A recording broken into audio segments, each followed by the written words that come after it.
कभी रात में आसमान में देखा है? वो जो टिमटिमाती लाइट्स है ना, उनमें से एक सिर्फ स्टार नहीं है, वो एक जायंट है, एक असली का बिहीमत, जुपिटर। जुपिटर इतना बड़ा है ना फोल्क्स कि सोच भी नहीं सकते। उसके अंदर 1300 से ज्यादा अर्थ समा सकती हैं। ये मैसिव साइज जुपिटर को जबरदस्त पावर देता है, एक फंडामेंटल पावर जिसे हम ग्रेविटी कहते हैं।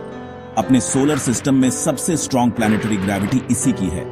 अब चलो स्पेस रॉक्स या एस्टेरॉइड्स की बात करते हैं। ज्यादातर मार्स और जुपिटर के बीच एस्टेरॉइड बेल्ट में घूमते रहते हैं, लेकिन कभी कभी वो अपने यूजुअल रास्ते से भटक जाते हैं। बस यहीं पर जुपिटर काम आता है। अपनी जबरदस्त ग्रेविटी से ये एक कॉस्मिक बॉडीगार्ड जैसा काम करता है। ये अर्थ के लिए चीजों को ज्यादा टाइडी और सेफ रखने में हेल्प करता है। चलो देखते हैं कि ये इतना इंपॉर्टेंट काम कैसे करता है। ग्रेविटी नेचर का एक फंडामेंटल फोर्स है। कोई ऑब्जेक्ट जितना ज्यादा मैसिव होता है, उसका पुल उतना ही स्ट्रांग होता है। जुपिटर, जो प्लैनेट्स का हैवीवेट चैंपियन है, उसका ग्रेविटेशनल पुल तो ऑफ द चार्ट्स है। ये इनक्रेडिबल पुल स्पेस में दूर तक पहुंचता है, आसपास की हर चीज को अफेक्ट करता है, खासकर एस्टेरॉइड्स को। जरा सोचो, एक एस्टेरॉइड तेजी से जुपिटर के पास से गुजरता है।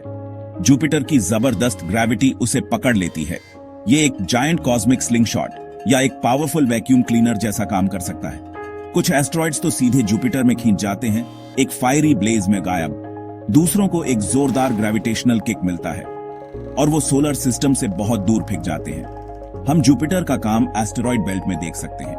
वहां कुछ मिस्टीरियस, ज्यादातर खाली लेन्स हैं, जिन्हें कर्कवुड गैप्स कहते हैं। ये गैप्स वो रीजन्स हैं जिन्हें जुपिटर के ग्रेविटेशनल नजेस ने साफ कर दिया है। हर एस्टेरॉइड खाया या बाहर नहीं फेंका जाता। कभी कभी जुपिटर की ग्रेविटी एक एस्टेरॉइड को हल्का सा नड्ज देती है।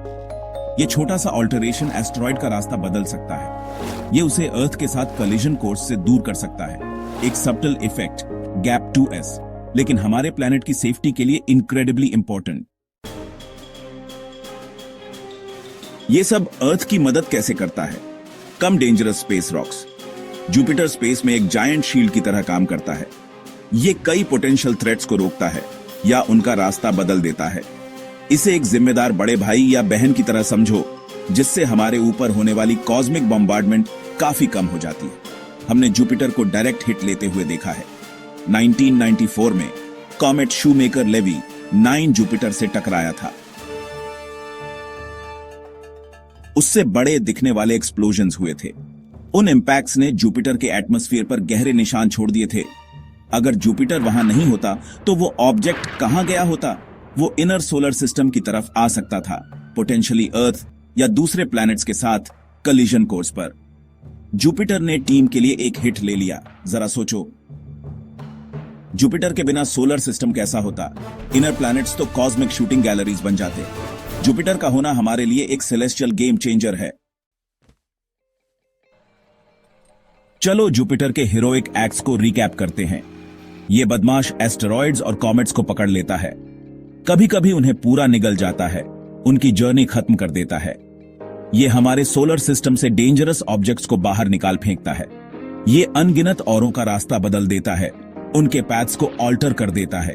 सब उसकी जबरदस्त ग्रेविटेशनल फील्ड की वजह से। क्या जुपिटर अर्थ के लिए एक परफेक्ट शील्ड है? नहीं, कुछ ऑब्जेक्ट्स फिर भी निकल आते हैं, लेकिन जुपिटर के होने से ओवरऑल चांसेस काफी कम हो जाते हैं। ये बड़े इंपैक्ट्स की फ्रीक्वेंसी को कम करता है, अर्थ को लाइफ के इवॉल्व होने के लिए एक सेफर प्लेस बनाता है। हमारे सोलर सिस्टम का आर्किटेक्चर अर्थ के रहने लायक होने में एक वाइटल रोल निभाता है। छोटे रॉकी इनर वर्ल्ड्स को प्रोटेक्ट करता है। तो अगली बार जब तुम सितारों को देखो तो जुपिटर को याद रखना। हमें उसे एक बड़ा कॉस्मिक थैंक यू कहना चाहिए।